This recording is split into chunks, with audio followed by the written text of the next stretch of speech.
The politics of the reactionary 20s. Like everything else, politics in the 20s was a reaction to the progressive movement in the form of conservatism. Where things were left during the progressive period, now they're swinging to the right. Although it was left for dead in 1912, conservatism makes a big comeback in a huge way in 1920. The 1920 presidential campaign. Warren Harding of Ohio won the Republican nomination after the convention deadlocked over General Leonard Wood, you might remember him from the Rough Riders, and Illinois Governor Frank Loudon. Harding was heavily supported by Henry Cabot Lodge Sr. Many historians consider this nomination of Harding as a deal cut in the back room. So much for the progressive primaries. Ohio Governor John Cox won the Democratic nomination over former Secretary of the Treasury William McAdoo and Attorney General A. Mitchell Palmer. If there ever was proof that the nation was tired of progressives and tired of progressivism, Harding won this election with 60% of the vote, thus earning the largest vote margin in the popular vote over an opponent in U.S. history. Harding also became the first senator to win the White House since the advent of the 17th Amendment that allowed for the direct election of U.S. senators. Cox only carried 10 of the 11 former Confederate states. Warren G. Harding. Harding promised the American people a return to normalcy or a departure from the progressive movement. In other words, Harding said, let's return to what we do best, making money and creating families, instead of making the world a better place. In economics, this means an end to the trust busting and a return to good old-fashioned laissez-faire economics. In foreign policy, this meant disarmament and isolationism. This normalcy reflected Harding's conservative values and his folksy personality. He described himself as just a plain fellow who was old-fashioned and even reactionary in faith and morals. I prefer to call him a good old boy. Behind the scenes, he drank bootleg liquor during Prohibition, he smoked and chewed tobacco, he relished his weekly poker game, and he was a womanizer, and everyone knew this. Just think of Harding as a 20th century President Ulysses S. Grant. Harding lacked self-confidence. He was indecisive and unwilling to offend anyone.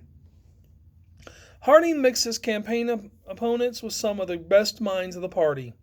For example, the appointment of former Supreme Court Justice Charles Evans Hughes as Secretary of State was a rather good choice. Herbert Hoover made an excellent Secretary of Commerce.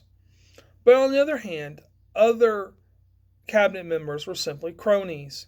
This was the so-called Ohio Gang, and it was the group with whom Harding hung out with on Friday nights and played poker on K Street. The Ohio Gang simply used the White House to line their pockets. In 1923, Harding learned that the head of the Veterans Bureau, Charles Forbes, was building a better life for himself by stealing medical and hospital supplies. Attorney General Harry Daugherty was implicated in the fraudulent handling of German assets following World War I. These assets were seized during the war. The biggest scandal was Teapot Dome in 1923. It was a naval oil reserve in Wyoming. Administration of the reserve fell to the Interior Department, and in this and Harding's choice for secretary, Albert Fall, who used his influence to cut sweetheart deals with the oil tycoons. Then they exploited the reserves. When it was exposed, the Teapot Dome scandal, it was discovered that Fall had taken $400,000 in bribes. To compare this to today's dollars, this is $4.5 million. Harding himself avoided public disgrace. At one point, he confided to a friend, quote, "My God, this is a hell of a job. I have no trouble with my enemies. I can take care of my enemies, all right. But my damn friends, my goddamn friends, they're the ones that keep me walking the floor at night." While on a speaking tour of the West, Harding suffered an attack of food poisoning, which then led to a stroke.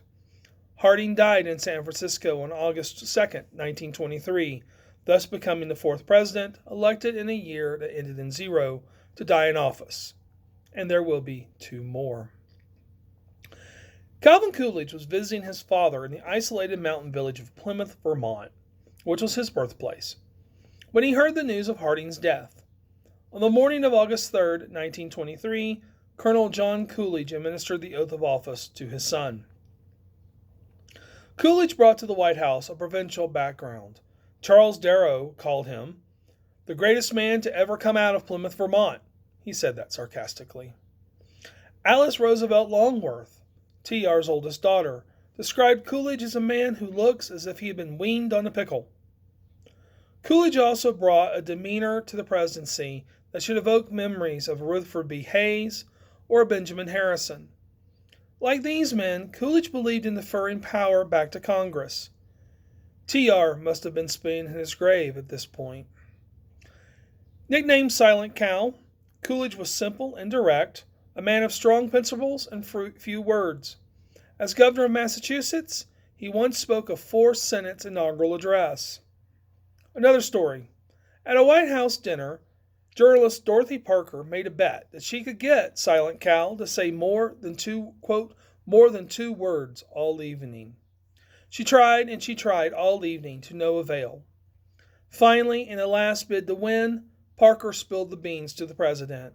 Quote, "You must talk to me, Mr. Coolidge. I made a bet today that I could get more than 2 words out of you." The president responded with a quote, "You lose." And then he let it go at that. One last thing about Coolidge's character. Coolidge slept 12 hours per day and insisted on a nap in the afternoon. Coolidge's administration could best be summarized as the reign of big business. Silent Cal once said, "The chief business of America is business." The business culture of the 1920s regarded government regulation as an impediment to business. Coolidge took pride in minimizing the government's control over the economy. The Coolidge administration believed so strongly in the business culture of the day and trusted American business so much that it abdicated its authority over the business world. The Wall Street Journal, that wonderful conservative business newspaper, wrote that, quote, "Never before, here or anywhere else, has a government been so completely fused with business," unquote. In economic terms, Coolidge was a supply-sider before there was such a thing as supply-side economics. In fact, Ronald Reagan credited Coolidge with the solution to the recession of the 1970s, meaning that by reducing taxes and easing government regulation of business, free market capitalism could revive the economy. By these means, a surging economy would produce more government revenues.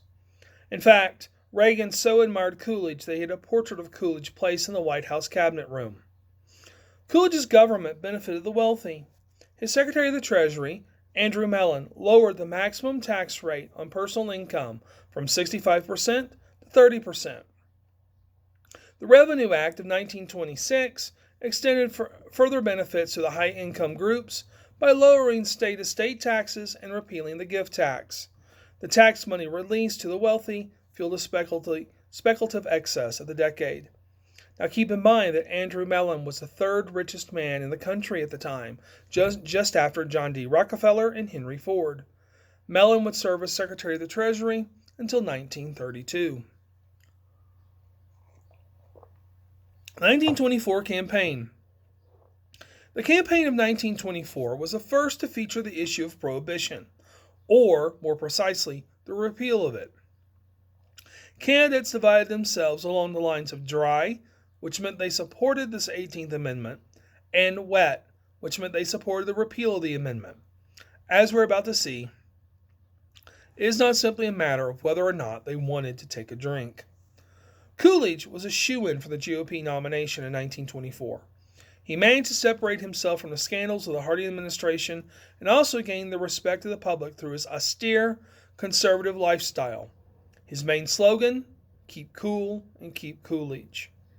The Democratic Party had not yet recovered from the loss of Woodrow Wilson and was badly split in 1924. Delegates had to choose between William McAdoo, Wilson's Secretary of the Treasury, and Al Smith, the governor of New York. A popular figure within the Wilson administration, McAdoo was a dry candidate. He was for prohibition, and he was a Southern Baptist from Georgia. McAdoo was considered a rural progressive who had tacit approval of the Second Ku Klux Klan.